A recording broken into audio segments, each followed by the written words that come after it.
Bonjour à tous. Lors de la dernière séance, nous avons utilisé des diagrammes de Venn. Aujourd'hui, nous allons complexifier les choses avec des événements qui se succèdent. Imaginez le dilemme suivant. Le paradoxe du faux positif. Un patient fait un test pour une maladie rare touchant 1% de la population. Le médecin affirme que le test est très fiable.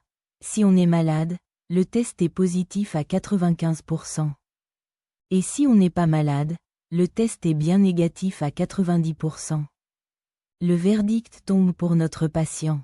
Son test est positif.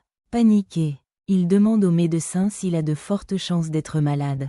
À votre avis, quelle est la probabilité qu'il soit réellement malade? 95%? 90%? Notre intuition nous trompe souvent. Pour vérifier, construisons un arbre de probabilité. Commençons par l'état de santé réel du patient. Il a 1% de chance d'avoir la maladie. Et donc logiquement, il a 99% de chance d'être sain. C'est ce qu'on appelle l'événement contraire. Ensuite, regardons le test de la personne malade. Il est positif dans 95% des cas. Et donc négatif dans 5% des cas. C'est un faux négatif. Pour la personne saine, le test est négatif à 90%. Mais attention, il y a 10% d'erreur. C'est-à-dire 10% de chance qu'un patient sain reçoive un test positif.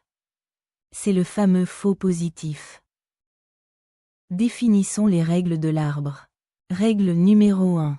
Pour trouver la probabilité d'un chemin complet, on multiplie les probabilités le long des branches.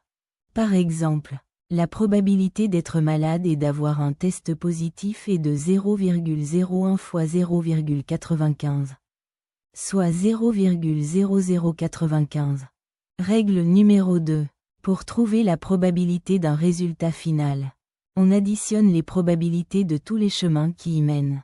Il y a deux manières d'avoir un test positif. En additionnant ces deux chemins, on trouve la probabilité totale d'avoir un test positif, soit 10,85%. Venons-en maintenant au cœur du problème. La probabilité conditionnelle. Le patient sait déjà que son test est positif. Nous voulons connaître la probabilité qu'il soit malade, sachant que le test est positif. La formule nous dit de prendre la probabilité de l'intersection, c'est-à-dire malade et positif, au numérateur, et de diviser par la probabilité totale d'avoir un test positif, au dénominateur. On reprend nos calculs précédents. Le numérateur est notre chemin de 0,0095. Et le dénominateur est le total des tests positifs, soit 0,1085.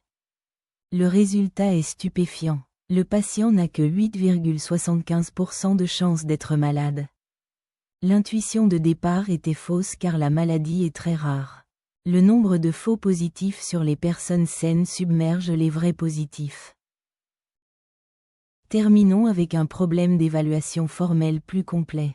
Dans une usine, la machine a produit 60% des téléphones avec 2% de défauts. La machine B produit 40% des téléphones avec 5% de défauts.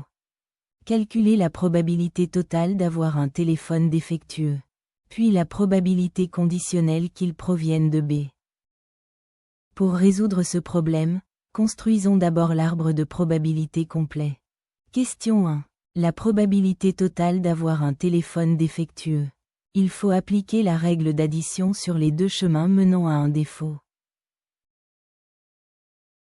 Question 2. Probabilité de choisir la machine B. Sachant que le téléphone est défectueux. C'est une probabilité conditionnelle. Ainsi, si on tombe sur un téléphone défectueux, il y a 62,5% de chances qu'il provienne de la machine B.